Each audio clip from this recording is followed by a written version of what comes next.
Oh no. Of.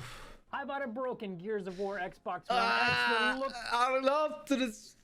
Oğlum bunun görsel olarak kırık gözükmesi lazım. Gerçekte like değil. it's been dropped and destroyed. And I also paid $75 for this broken Xbox One X robot white that has some interesting problems going on the back. Thank you to iFixit for sponsoring this video. Ya ocağın üzerinde niye oyun oynuyorsun? Allah'ım ya Rabbim kafayı yiyeceğim. Now let's start this one up and see what's wrong with it. Now it's been so long since I bought this one, I don't even remember what's wrong. Let's see if it starts. Hayır yani nasıl olabilir? Yani bu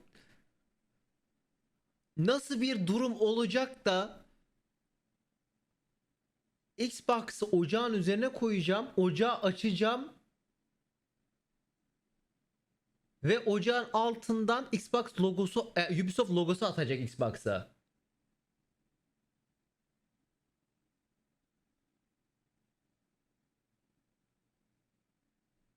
Tencereyi belki Xbox'ın üzerine koymuştur. Koyamaz. Bu altı Xbox'ın.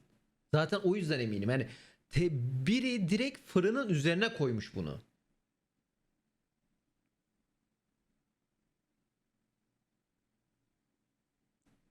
Yani bayağı bildiğin alıp ocağın üzerine koymuş.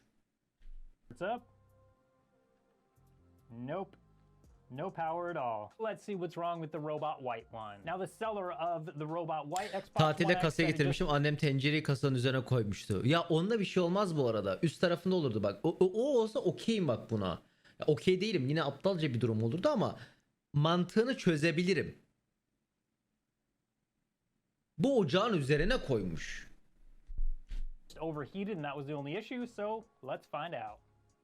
And it won't even turn on. Let's start with the Gears of War and see if we can figure that one out. If you watch my videos a lot, you'll probably remember me trying to fix another Gears of War Xbox One X that I was Folex çok never teşekkür ederim. actually 13 able to milyar fix. milyon için canımsın. En iyi abonemsin. Hoş geldin. I thought I'd give this a try because I've got parts from the other one, so I'm hoping between the parts from that one and this one we can make one good unit. Some of the things that immediately come to mind with an Xbox One X that won't power on is number one, obviously it could be a power supply issue, but the power supplies on Xbox One X's aren't really necessarily known to go out.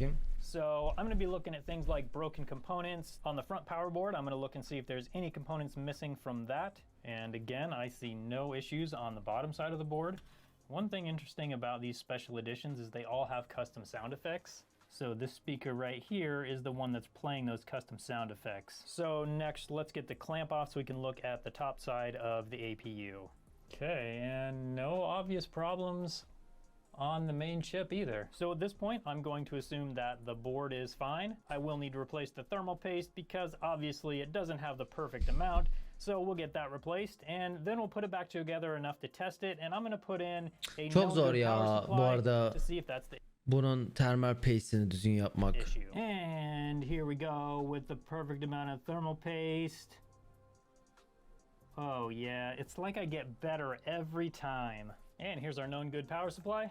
It's a little dirty, but it still works. Okay, and now with the power supply, the fan, the hard drive, and the disk drive installed, let's plug it in and see if it's gonna work. Okay, and öldü. Rap. Still no power. Para boşa gitti. Çöp oldu.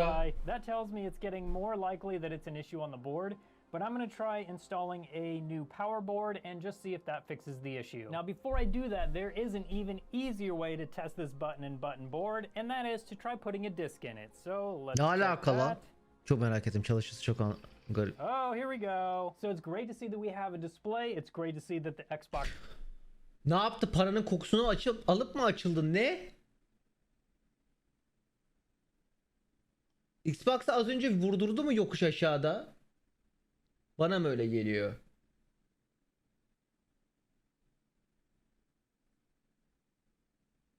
Ha buton çalışmıyor. Diski takınca açıldı. powers on, but we got to figure out why it won't power on with the power button. And just looking under the microscope, if you look closely, you can see exactly what I think the problem is. If you take a look at Harbiden Xbox'ı vurdurdu ya. Yokuş aşağı sürdü abi herif. Dalga geçer gibi. R90, there's no component right there. I believe R90. Onu yemişler. Birisi ısırmış abi. should be a resistor. Usually the R before the number indicates a resistor, but let's check on the board that we know is good.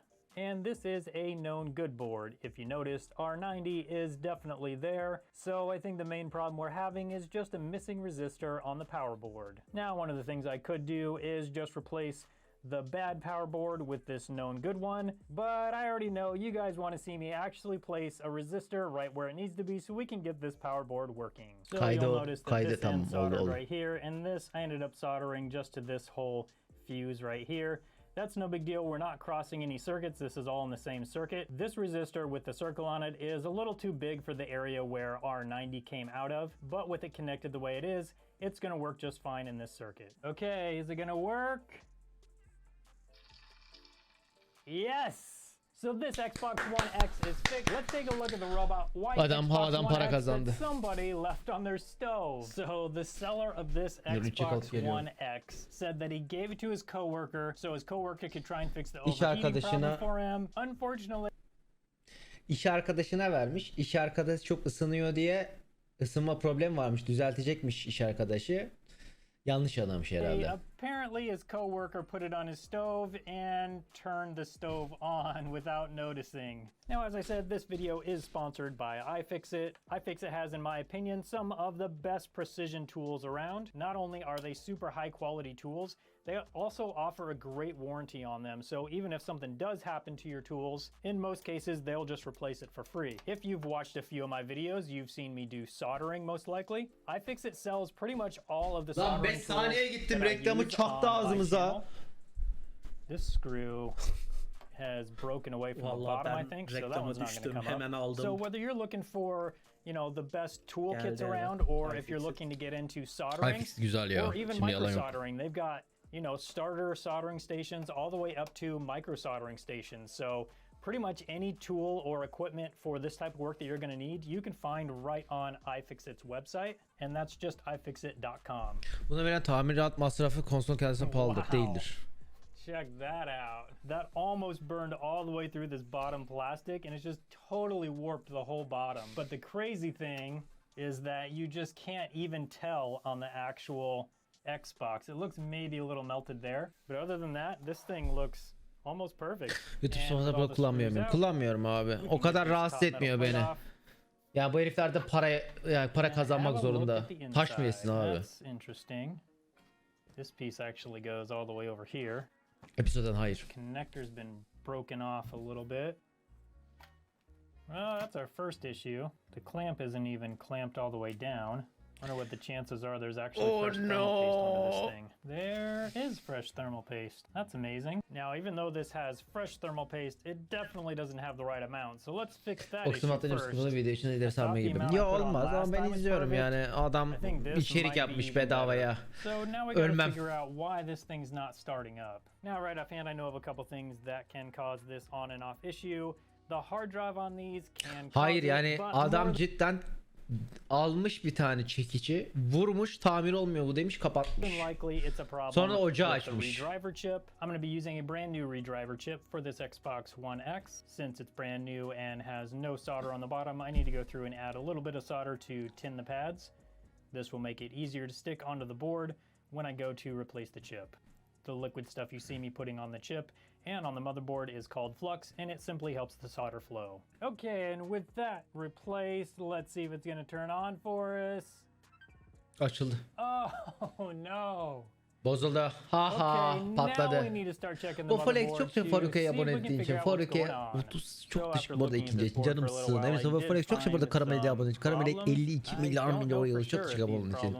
Desart 15. ay bu Forex 13 milyar milyon yıl tekrardan çok teşekkür abone için. Menene Pink Par 15. ay. Enes 9. ay. Arif Beyler 13 milyar milyon yıl. And then we have this capacitor right here that's totally missing. And then we have this capacitor right here that is also totally missing. So I'm going to be stealing parts off of another junk motherboard to replace these parts with, and then we'll turn it on and see if that Allah happens çok döndü. Takla atıyor şu anda. O tam iyi oturmadı gibi hissediyorum ama.